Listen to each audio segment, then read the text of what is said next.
കേന്ദ്ര സർക്കാരിനെയും കോൺഗ്രസിനെയും കടന്നാക്രമിച്ച് മുഖ്യമന്ത്രി പിണറായി വിജയൻ കേരളം തകരട്ടെ എന്നതാണ് ഇരുമുന്നണികളുടെയും അജണ്ടയെന്നും മുഖ്യമന്ത്രി ആരോപിച്ചു. പൗരത്വ വിഷയത്തിൽ എന്താണ് കോൺഗ്രസ് പ്രതികരിക്കാത്തതെന്നും മുഖ്യമന്ത്രി ചോദിച്ചു. LDF പട്ടാമ്പി മണ്ഡലതല തെരഞ്ഞെടുപ്പ് റാലി ഉദ്ഘാടനം ചെയ്ത് സംസാരിക്കുകയായിരുന്നു അദ്ദേഹം.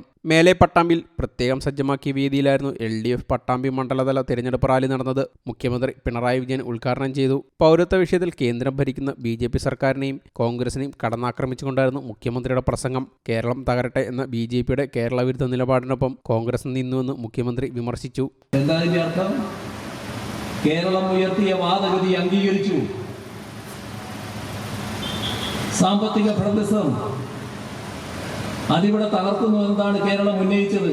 അതാണ് സുപ്രീം കോടതി പറഞ്ഞത്. അതാണോ കേരളത്തിലെ തിരിച്ചടി? ദേശീയ തലത്തിലുള്ള ഒരു പ്രശ്നമായിട്ടത് മാറി. ഞാൻ പറഞ്ഞ 18-അംഗ സംഘം ഈ ഘട്ടത്തിൽ എവിടെയെങ്കിലും കേന്ദ്ര ഗവൺമെന്റ് കേരളത്തോട് കാണിക്കുന്ന വിവേചനം, അവഗണന, അതിനെതിരെ ശബ്ദിക്കാൻ തയ്യാറായോ? എല്ലാ കാര്യത്തിലും ഈ 18-അംഗ സംഘം BJPയുടെ കൂടെയായിരുന്നു. ഒരു അനുഭവം മാത്രം പങ്കുവെക്കാം.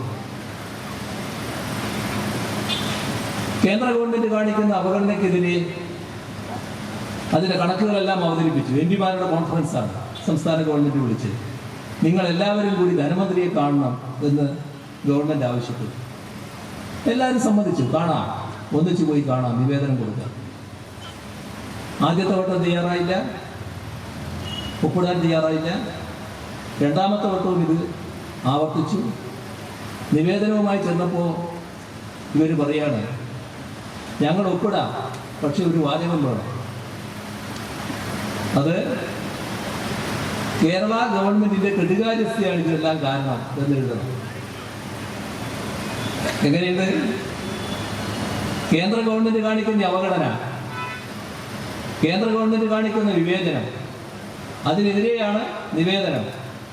അപ്പൊ അതിൽ പറയാ, ഇതൊന്നും നിങ്ങളെ കുറ്റം കൊണ്ടല്ല, ഞങ്ങളുടെ സംസ്ഥാനത്തെ ഗവൺമെന്റിന്റെ കെടുകാര്യസ്ഥ കൊണ്ടാണ് ഇതെല്ലാം സംഭവിച്ചിട്ടുള്ളത്. അത്രമാത്രം BJP ഗവൺമെന്റിനോട് വിധേയത്വമുള്ള ഒരു സംഘമായി ഈ 18-അംഗ സംഘം മാറി എന്നതാണ് നമ്മുടെ അനുഭവം. BJPക്ക് ഒരു കേരള വിരുദ്ധ മനോഭാവമുണ്ട്. അതിന്റെ കാരണം നമുക്ക് മനസ്സിലാവും. ഇവർക്ക് എങ്ങനെ വന്നു അത്? ഇവർ ഈ നാടിനെ പ്രതിനിധീകരിച്ചല്ലേ കേരളത്തിൽ നിന്ന് പോയത്? കേരളത്തിന്റെ പ്രതിനിധികളല്ലേ? പക്ഷെ അവരും അനുഭവത്തിൽ കേരള വിരുദ്ധരായി. ആ കേരള വിരുദ്ധ മനോഭാവത്തിനെതിരെ നമ്മുടെ നാട്ടിലെ വോട്ടർമാരും ജനങ്ങളും ശക്തമായ വികാരം ഇപ്പോ ഉയർത്തിക്കൊണ്ടുവരികയാണ്. ഈ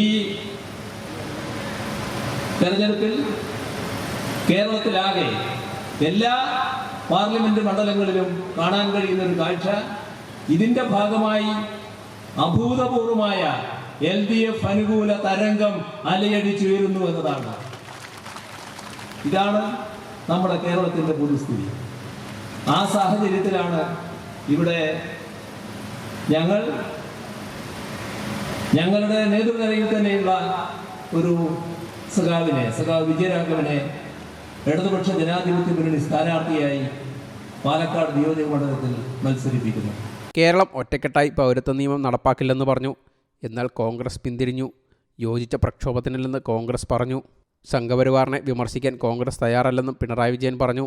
തദ്ദേശ സ്വയംഭരണ വകുപ്പ് മന്ത്രി MP രാജേഷ്, MLA-മാരായ മുഹമ്മദ് മുഹസിൻ, P മമ്മിക്കുട്ടി, സ്ഥാനാർത്ഥി A Vijayaraghavan, AK Balan, CPM ജില്ലാ secretary EN Suresh Babu, NN Krishnadas, Suresh Raj, TK Narayanadas, A Ramaswamy, T Gopalakrishnan, NB Vinayakumar തുടങ്ങി LDF നേതാക്കൾ പങ്കെടുത്തു. News desk you talk.